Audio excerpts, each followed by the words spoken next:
눈 오는 추운 겨울날. 김씨 할머니는 아들이 보고 싶어 그의 집을 찾았지만 현관문을 열고 나온 며느리는 신발조차 벗지 못하게 막으며 말했습니다.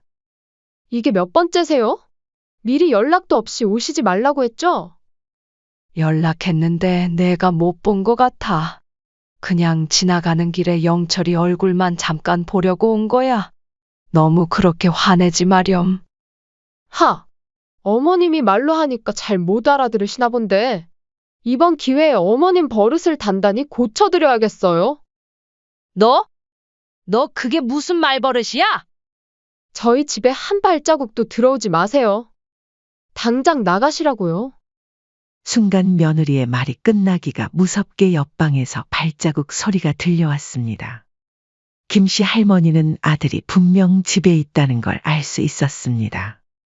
하지만 어머니가 며느리에게 문 앞에서 쫓겨나는 순간에도 아들은 그저 방 안에 숨어만 있었던 것입니다. 안녕하세요. 이 사연의 주인공은 68세 김정희 할머님이십니다. 자신과 비슷한 상황에 계신 많은 분들께 작은 위로가 되길 바라는 마음으로 사연을 보내게 되었다고 하십니다. 시장 골목 안쪽 30년 넘게 한자리를 지켜온 작은 세탁소가 있습니다. 형광등 불빛 아래 다림질에 집중하는 김씨 할머니의 모습은 마치 오래된 흑백 사진처럼 정겨웠습니다. 세월의 흔적이 고스란히 담긴 주름진 손으로 옷에 주름을 펴는 모습에는 김씨 할머니의 한평생의 이야기가 담겨 있었죠.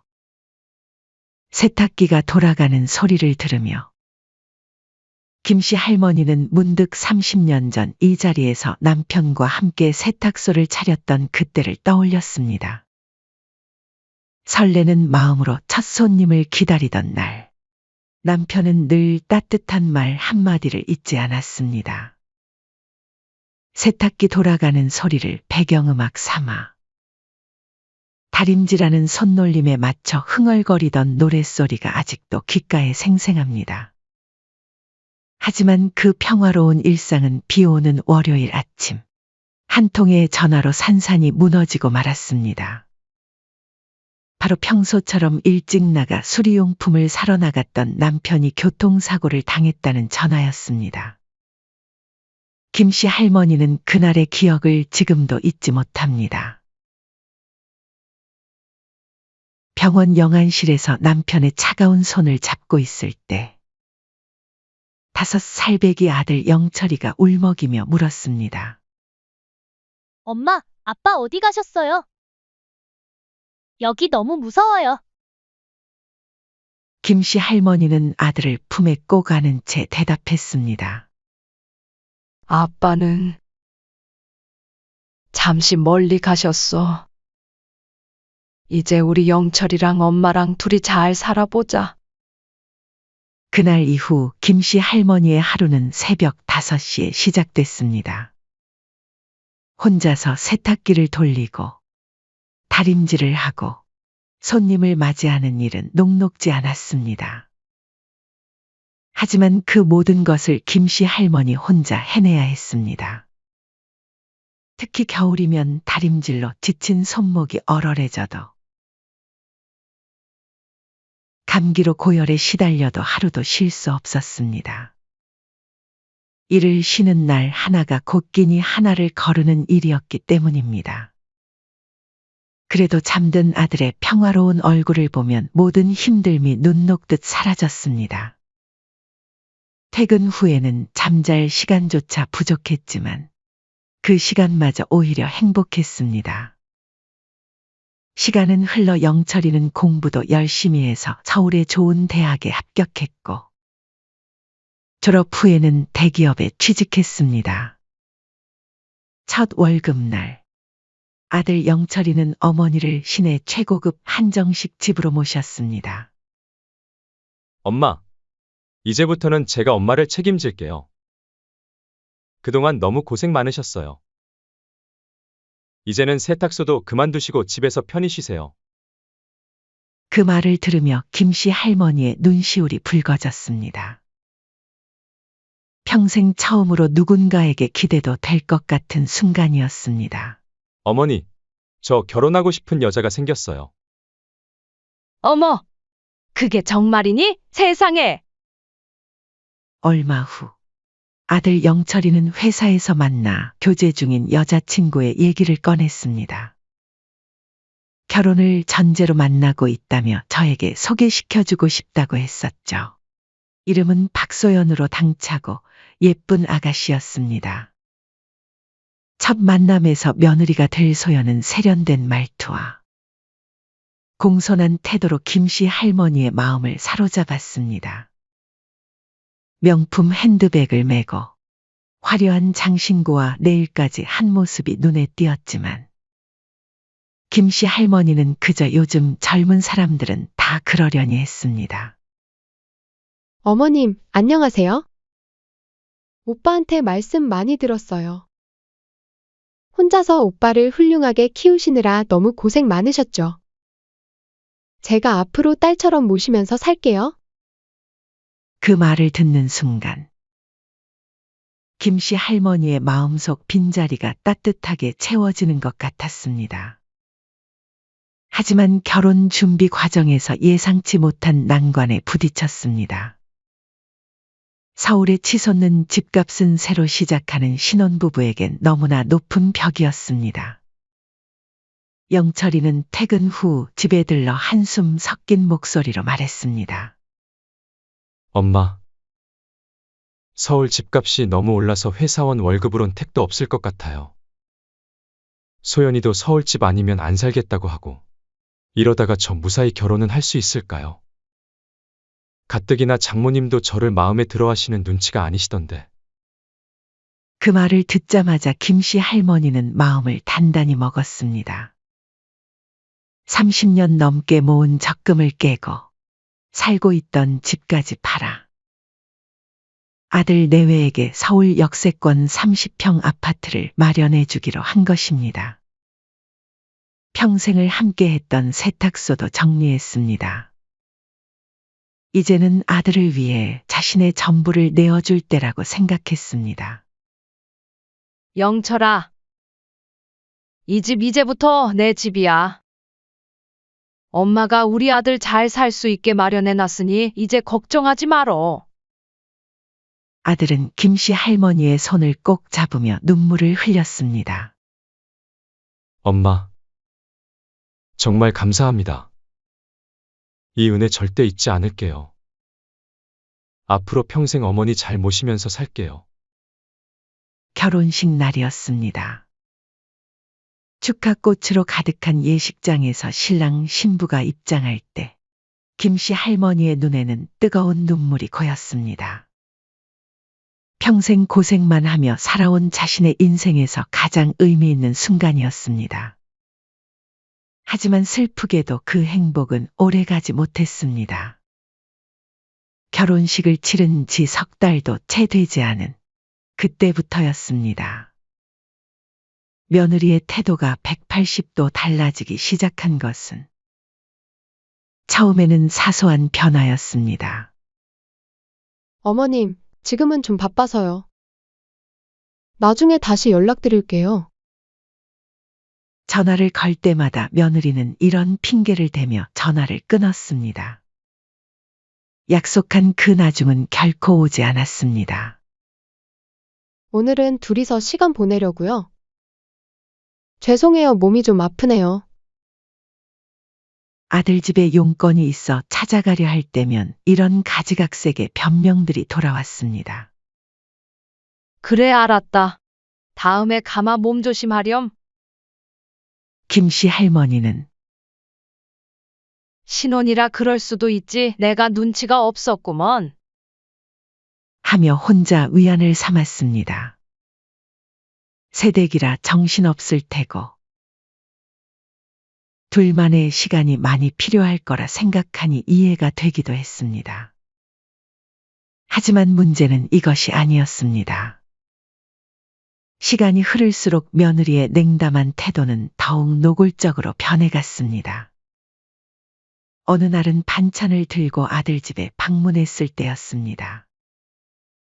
어머님, 제발 이제는 미리 연락하고 오세요. 갑자기 오시면 저희도 당황스러워요. 며느리의 목소리에는 짜증이 가득했습니다. 봉지에 담긴 반찬이 무겁게만 느껴졌습니다. 응? 아이고, 미안하구나. 그저 반찬 좀 챙겨주고 싶어서. 저희가 알아서 잘 먹고 있으니까 앞으로는 이러지 않으셔도 돼요. 저희 집에서 밥도 잘 안 먹어요. 며느리는 현관문 앞에서 반찬을 받아들며 차갑게 말했습니다. 그 순간 옆에 있던 아들은 어떻게 했을까요? 고개를 푹 숙인 채 아무 말도 하지 못했습니다. 어머니를 향한 며느리의 무례한 태도를 보고도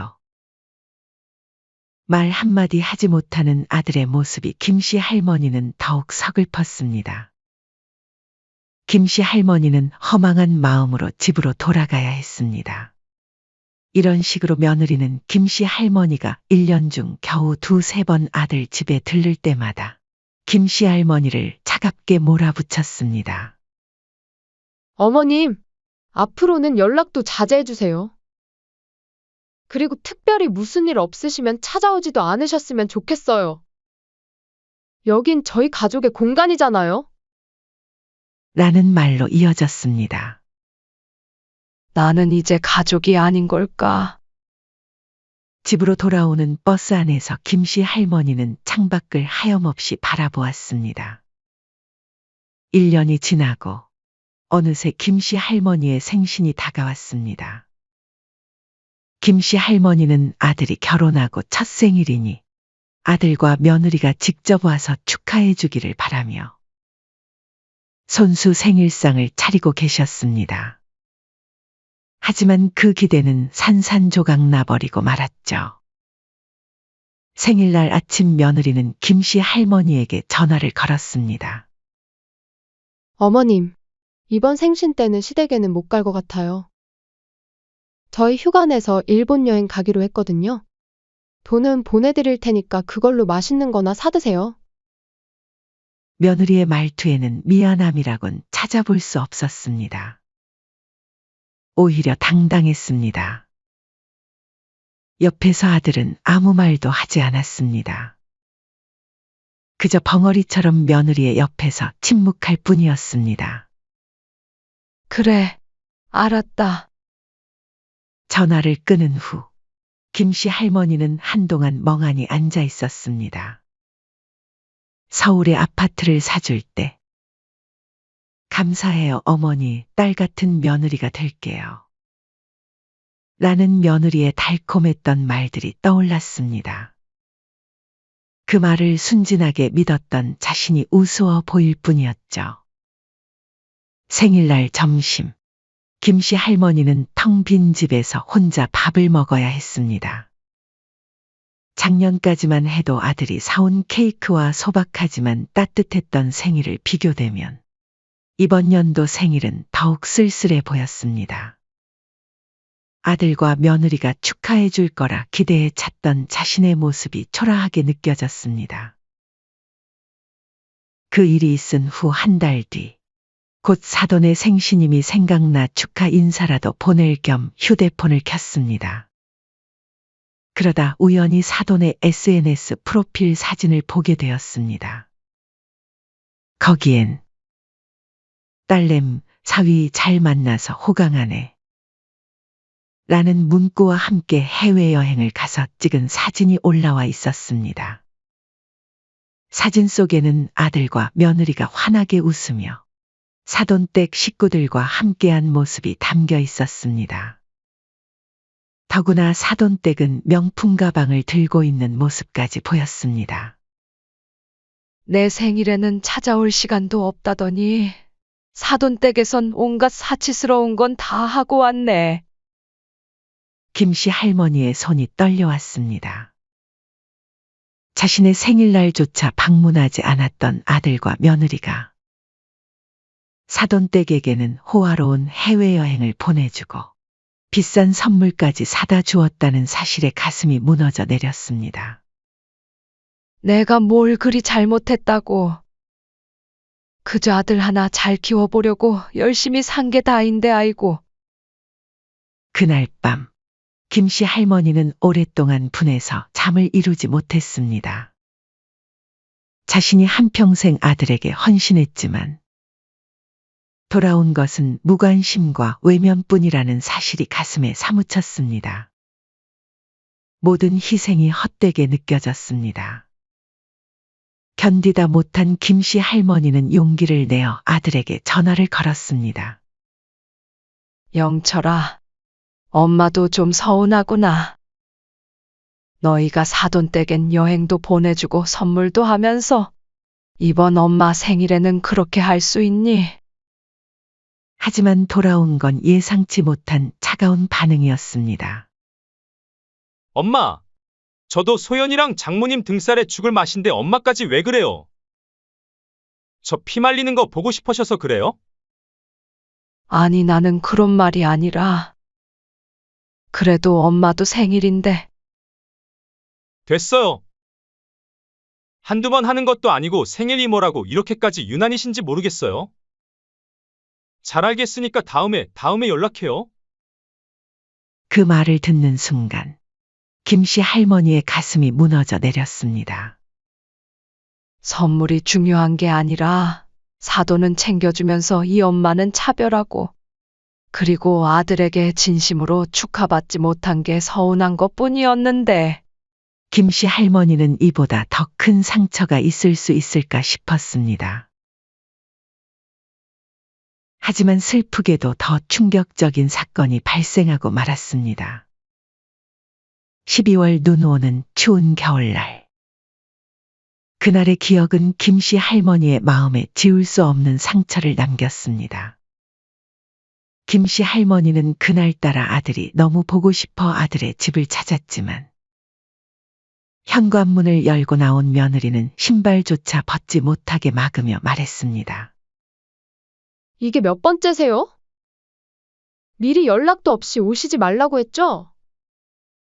연락했는데 내가 못 본 것 같아. 그냥 지나가는 길에 영철이 얼굴만 잠깐 보려고 온 거야. 너무 그렇게 화내지 마렴. 김씨 할머니의 말이 채 끝나기도 전에 며느리가 소리를 빽 지르기 시작했습니다. 어머님은 말로 하면 잘 못 알아들으시나 봐요. 이 기회에 어머님 버릇을 단단히 고쳐드려야겠어요. 너? 너 그게 무슨 말버릇이야? 저희 집에 한 발자국도 들어오지 마세요. 당장 돌아가시라고요. 순간 며느리의 말이 끝나기가 무섭게 옆방에서 발자국 소리가 들려왔습니다. 김씨 할머니는 아들이 분명 집에 있다는 걸 알 수 있었습니다. 하지만 아들은 끝내 모습을 보이지 않았습니다. 김씨 할머니가 며느리에게 현관문 앞에서 쫓겨나는 순간에도 아들은 그저 방 안에 숨어 있기만 했던 것입니다. 그 순간 김씨 할머니는 깨달았습니다. 그동안 애써 무시하고 있었지만 자신의 아들 영철은 어머니가 부당한 일을 당해도 절대 나서지 않고 오히려 외면하기 바쁘다는 것을 말이죠. 이에 김씨 할머니는 말없이 발길을 돌렸습니다. 돌아오는 길, 눈발에 젖은 발걸음은 그 어느 때보다 무겁고 서글펐습니다. 며느리의 말보다 더 가슴이 아팠던 건 평생을 바쳐 키운 아들에게서 받은 것은 차가운 외면이었습니다. 그 뒤 아들은 어머니, 죄송하지만 앞으로는 저희 집에 오지 마셨으면 해요. 소연이도 많이 스트레스 받아 하네요. 라는 짧은 문자 하나만 남긴 채 연락을 하지 않았습니다. 그 차가운 문자를 읽는 순간 김씨 할머니는 아들에게 준 모든 것들이 부질없게 느껴졌습니다. 자식에게 평생을 헌신하며 살아온 결과는 고작 이런 남보다 못한 취급이었습니다. 그날 밤 김씨 할머니는 창밖으로 떨어지는 눈을 바라보며 깊은 생각에 잠겼습니다. 차가운 방바닥에 홀로 앉아 지난 시간들이 주마등처럼 스쳐 지나갔습니다. 그런 김씨 할머니에게 아들의 집 앞에서 문전박대를 당한 일은 참을 수 없는 서러움으로 다가왔습니다. 이렇게 사는 건 이제 그만두자. 마침내 김씨 할머니는 단호한 결심을 하게 됩니다. 더 이상 아들과 며느리에게 기대하거나 미련을 가지지 않고 자신의 삶을 찾아 나서기로 한 것입니다. 그리고 아직 자신의 명의인 아들 부부의 아파트를 팔기로 결심했습니다. 다음 날 아침 일찍 김씨 할머니는 30년 지기 친구인 부동산 중개업자 진숙 씨를 찾아갔습니다. 진숙 씨는 김씨 할머니가 아들에게 아파트를 사줄 때부터 이런 날이 올 것을 걱정했던 사람이었습니다. 진수가, 그때 우리 아들 준 그 서울 아파트 매물로 내놓고 싶어. 시세보다 조금 싸도 되니까 빠르게 팔아줄 수 없을까? 언니, 갑자기 왜 그러세요? 혹시 영철이랑 무슨 일 있어요? 응, 더는 못 참겠어. 아들이랑 며느리가 해도 너무하더라고. 진숙 씨는 김씨 할머니의 눈빛에서 단단한 결심을 읽었습니다. 평소에 소극적이고 움츠러든 모습은 온데간데 없이 사라지고 대신 차분하면서도 단호한 기색이 역력했습니다. 알겠어요. 걱정 마요, 언니. 제가 최선을 다해서 좋은 가격에 빨리 팔도록 할게요. 지금이 부동산이 많이 오르는 시기라 잘 될 거예요. 진숙 씨의 예상대로였습니다. 시세보다 싸고 역세권에 위치한 아파트는 금세 매수자가 나타났고 12억이라는 좋은 가격에 매각이 성사되었습니다. 매입했을 때보다 무려 4억이나 오른 가격이었습니다. 김씨 할머니는 처음으로 자신의 결정이 옳았다는 확신이 들었습니다. 그 소식을 들은 아들과 며느리는 그날로 황급히 김씨 할머니를 찾아왔습니다. 그동안 전화 한 통 없던 그들이었지만 이번엔 상황이 달랐습니다.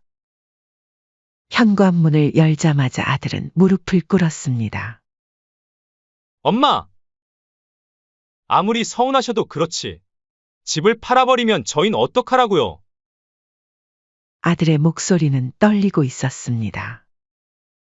며느리도 달라진 모습이었습니다. 평소의 거만한 태도는 찾아볼 수 없었고 대신 비굴한 표정으로 애원했습니다. 어머님, 제가 정말 큰 잘못을 했어요. 그땐 제가 정신이 나가서 헛소리 한 것 같아요. 이제 정신 차렸으니 한 번만 용서해 주세요. 제발 이렇게 부탁드릴게요. 하지만 김씨 할머니의 마음은 이미 돌아선 뒤였습니다. 차분하게, 하지만 단호하게 말했습니다. 이제 와서 빌어봐야 소용없어. 그리고 소연이 너도 내 버릇 단단히 고쳐줘야겠다며? 그래서 이 기회에 나도 아들이랑 며느리 버릇 좀 고쳐주려고. 엄마, 제발요. 저희가 이렇게 빌게요. 다시 한 번만 기회를 주세요. 앞으로는 정말 엄마한테 잘하고 매일 찾아오셔도 아무 말도 안 할게요.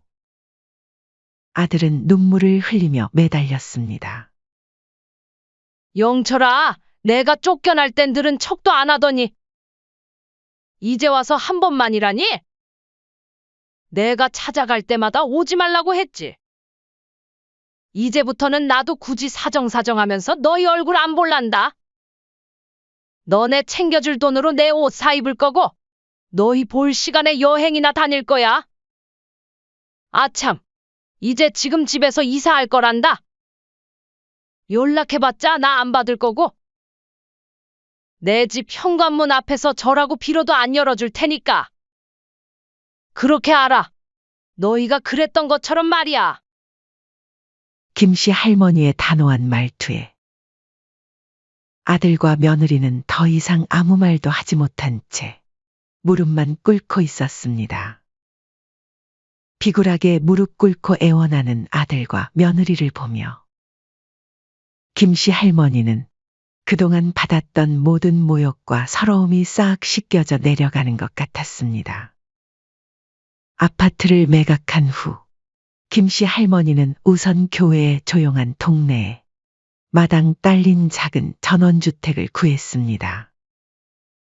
그리고 집을 사고 남은 돈은 똑똑하게 관리하기로 했습니다. 은행 정기예금의 일부를 넣고 또 다른 일부는 안전한 펀드에 분산 투자했습니다. 진수가 이렇게 투자하는 게 맞나? 난 이런 걸 처음 해보는데. 언니, 요즘은 이렇게 분산 투자하는 게 가장 안전해요. 제가 믿을 만한 재테크 전문가도 소개해 줄게요. 투자 공부를 시작하면서 김씨 할머니는 새로운 재미를 느꼈습니다. 아파트 매각으로 4억이나 차익을 본 경험이 그녀에게 투자에 대한 관심을 불러일으킨 것입니다. 아니, 이런 세상이 있었나? 내가 진작 이것을 알았더라면 평생을 세탁소만 하면서 세상을 하나도 몰랐네. 김씨 할머니는 새 집에서 완전히 새로운 삶을 시작했습니다. 마당에 있는 작은 전원주택은 비록 아들의 아파트보다 평수는 작았지만 그녀에게는 더없이 소중한 보금자리였습니다. 마당에서 텃밭도 가꾸고 동네 노인회에도 가입했습니다. 일주일에 한 번은 동네 주민들과 함께 등산도 하고 문화센터에서 강의도 여러 개 듣기 시작했습니다. 특히 동네 할머니들 모임에 가입한 것이 큰 변화였습니다. 매주 토요일이면 함께 인근 산을 오르며 건강도 챙기고 이야기꽃도 피웠습니다. 특히 박 여사는 남편을 일찍 여의고 혼자 살아온 처지가 김씨 할머니와 닮아 금세 가까워졌습니다. 함께 산을 오르며 서로를 위로하고 응원하는 사이가 되었고 때로는 산이나 인근 온천으로 여행을 다니며 새로운 일상을 만들어 갔습니다.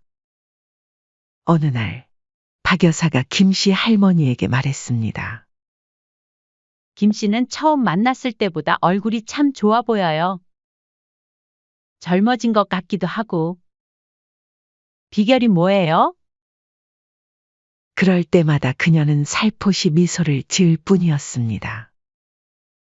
반면에 아들과 며느리의 삶은 급격하게 망가지기 시작했습니다. 서울 집값을 감당하지 못한 그들은 결국 무리하게 대출을 받아 경기도 외곽의 작은 전세 집으로 이사해야 했습니다. 하루아침에 바뀐 환경에 며느리의 불만이 터져 나왔습니다. 여보, 이제 어떡해요? 나 서울에서만 자라서 이런 시골 같은 데서 못 살아요. 당신도 참아요. 지금은 이게 우리 형편에 맞는 거예요. 다달이 나오는 대출금 이자와 생활비 때문에 아들과 며느리의 경제적 상황은 더욱 최악으로 치닫았습니다. 아들은 회사에서 멀어진 거리 때문에 매일 2시간씩 출퇴근을 하다 보니 피곤이 쌓였고 스트레스로 예민해졌습니다. 출근길 지하철에서 잠들었다가 역을 지나치는 일이 다반사였고 피곤에 지친 얼굴로 회사에 들어서는 날이 많아졌습니다. 여보, 나 이제 백화점도 못 가요? 나 다음 달에 동창회 있는데 친구들 만나기도 쪽팔려.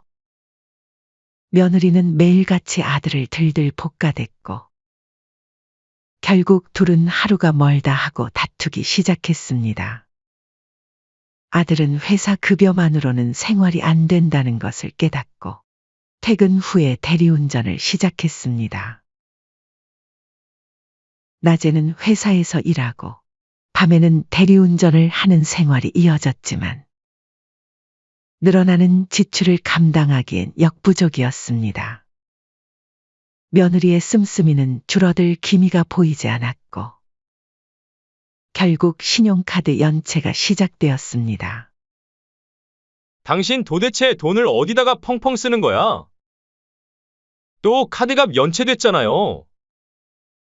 그럼 당신이 돈을 더 벌어오든가요? 이런 서울도 아닌 이런 총구석에서 살면서 절약까지 하라고요? 밤낮을 싸우던 아들과 며느리는 결국 이혼까지 가게 되었습니다. 며느리는 친정집으로 돌아갔고 아들은 대출이 남은 전셋집에 홀로 남겨지게 되었습니다. 아들은 이혼 후 항상 무기력한 모습이었습니다.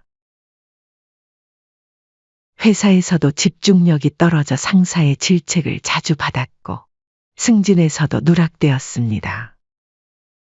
한때 잘 나가던 대기업 직원에서 이제는 회사에서 눈치를 받는 직원이 되어버렸죠. 며느리의 상황은 더욱 비참했습니다. 이혼 후 경력 단절로 서울에서 재취업이 쉽지 않았고 결국 고향으로 돌아가야 했습니다. 서울에서의 화려한 생활을 꿈꾸던 그녀는 이제 지방 소도시의 이혼녀라는 꼬리표를 달고 살아야 했습니다. 나이는 어느덧 30대 후반을 바라보고 있었고 재혼의 기회도 점점 멀어져 갔습니다. 한때 명품백을 들고 으스대던 그녀는 친정에서 나이만 먹은 골치거리 애물단지 취급을 받으며 살고 있다고 합니다. 그 이후로는 며느리의 소식조차 끊겼습니다. 아들 부부의 이혼 소식을 들었을 때도 김씨 할머니는 더 이상 마음이 아프지 않았습니다. 그저 자신의 선택이 옳았음을 다시 한번 확인하는 계기가 되었을 뿐입니다. 이제 더 이상 자식에게 목매지 말자. 나는 나대로, 자식은 자식대로 삶이 있는 거야. 김씨 할머니의 매달 재테크 수익도 안정적으로 늘어났습니다. 처음에는 서툴렀지만 이제는 제법 전문가다운 안목이 생겼습니다. 김 여사님, 이번 투자는 정말 잘하셨어요. 수익률이 20%가 넘네요. 요즘 이 정도 수익 내기 쉽지 않은데 정말 대단하세요. 재테크 전문가의 말에 김씨 할머니는 뿌듯한 미소를 지었습니다. 전문가들도 그녀의 투자 감각을 인정할 정도였습니다. 통장 잔고는 꾸준히 불어났고 이제는 여유롭게 전국 각지로 여행도 다닐 수 있게 되었습니다. 아들에게 모든 걸 쏟아부었던 과거와 달리 이제는 자신을 위한 현명한 투자를 하고 있었습니다.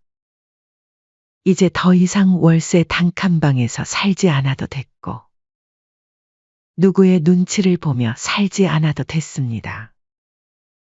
김씨 할머니는 자신의 선택이 옳았음을 매일매일 확신하게 되었습니다. 이것이야말로 진정한 복수였습니다. 자신을 버린 자식에게 매달리며 구차하게 사는 것이 아닌 자신의 삶을 당당하게 살아가는 것. 그것이야말로 가장 통쾌하고 멋진 복수이자 가장 현명한 선택이었던 것입니다. 이제 더 이상 김씨 할머니의 삶에는 서러움도 미련도 없었습니다. 대신 당당함과 여유로움이 가득했습니다. 겨울이 지나고 봄이 오면서 산등성이에는 개나리가 피기 시작했습니다. 평화로운 마음으로 산책을 하던 김씨 할머니는 문득 자신의 마음도 새로운 빛으로 물들어가고 있음을 느꼈습니다. 그녀의 얼굴에는 더 이상 서러움이 아닌 찬란한 노후에 대한 기대만이 담겨 있었습니다. 사연은 여기까지였습니다. 시청해 주셔서 감사합니다. 댓글과 좋아요, 구독은 영상 제작에 큰 힘이 됩니다.